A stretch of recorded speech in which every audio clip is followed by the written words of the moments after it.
Plants are the main character in my life, and I just play a supporting role, from cultivating and curating, creating designs. All of that is part of what I do on a day-to-day basis.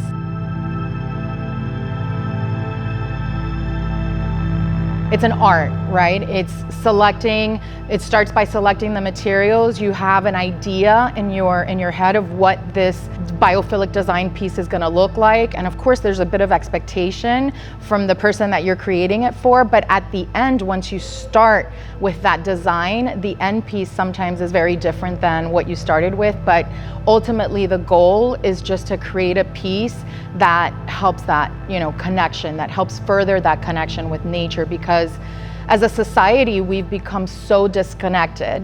From the minute that we wake up, we look at our phones, we're texting, we're sending emails. And so even if it's, one piece that I can help create that's gonna ground another individual or even myself, that's sort of my goal as I go throughout the process.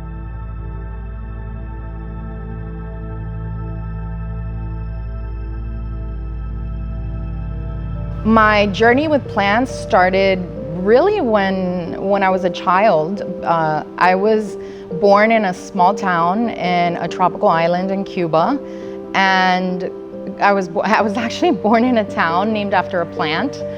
So call it serendipity, fate, coincidence. And it was named Las Tunas because the tuna plant it's an Opuntia cactus, and it was a prolific grower in my town. It really all started with my grandmother, but for me, my memories started with my mom. And I remember my mom had this small garden outdoor, but she also had a lot of plants indoor, and a lot of the plants that she had indoor were tropical. They were endemic to the region, and they play a role in a lot of the plants that I grow today. And my mother had such a love and a passion for plants. Her affinity is very different than mine. My mom, she talked to her plants, and they were almost like her babies, and she would tell these nostalgic stories about how she started to love plants because of my grandmother.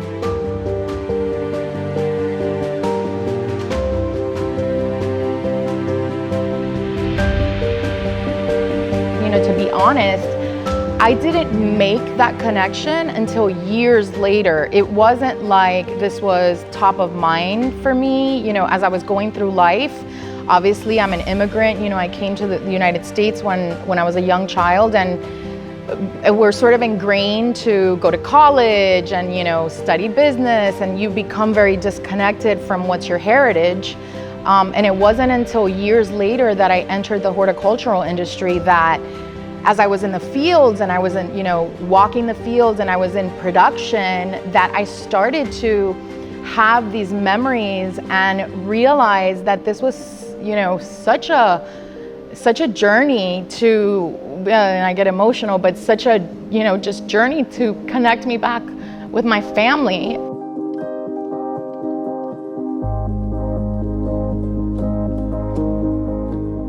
That connection, it came back up again many years later when I had a horrific car accident while I was working in the horticulture industry, and it happened in 2018, and I they thought I was gonna die, and it happened in Tennessee.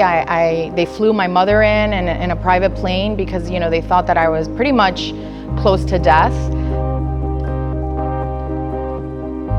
I was wheelchair bound for months. I had to move out of my house, and I had to take my daughter with me. We had to move back into my mother's home because I lived in a 2-story home. So because I was in a wheelchair, I couldn't, obviously go up and down the stairs. But I had to keep all of my plants in my home, and I felt so disconnected because my plants were what grounded me.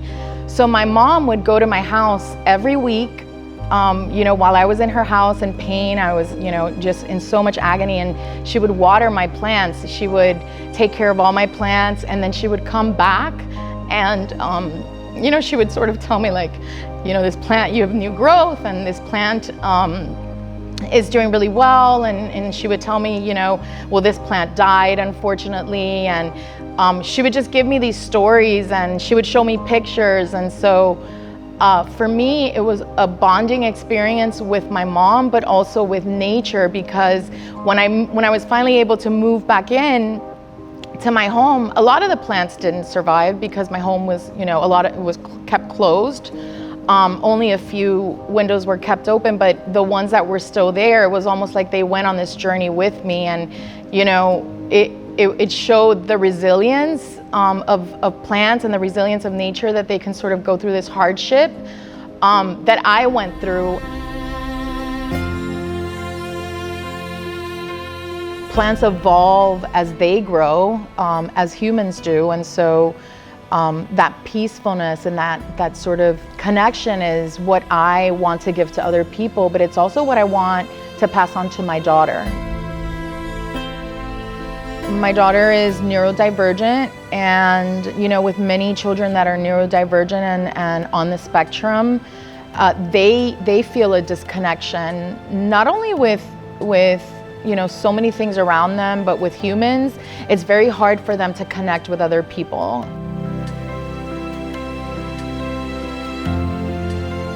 Think through, you know, plants and bringing plants into her life. I just gave her a bonsai, and I love to see how, you know, she's been caring for it and how she's been watering it, overwatering it, but she'll get there.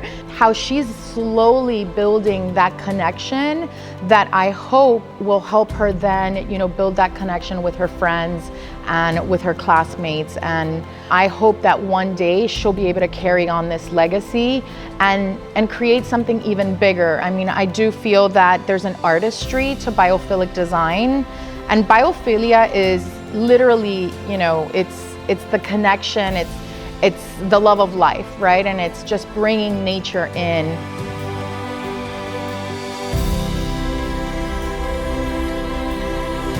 At the end of the day, our earth and, you know, nature and plants really are so grounding and, you know, so resilient that they're just like us.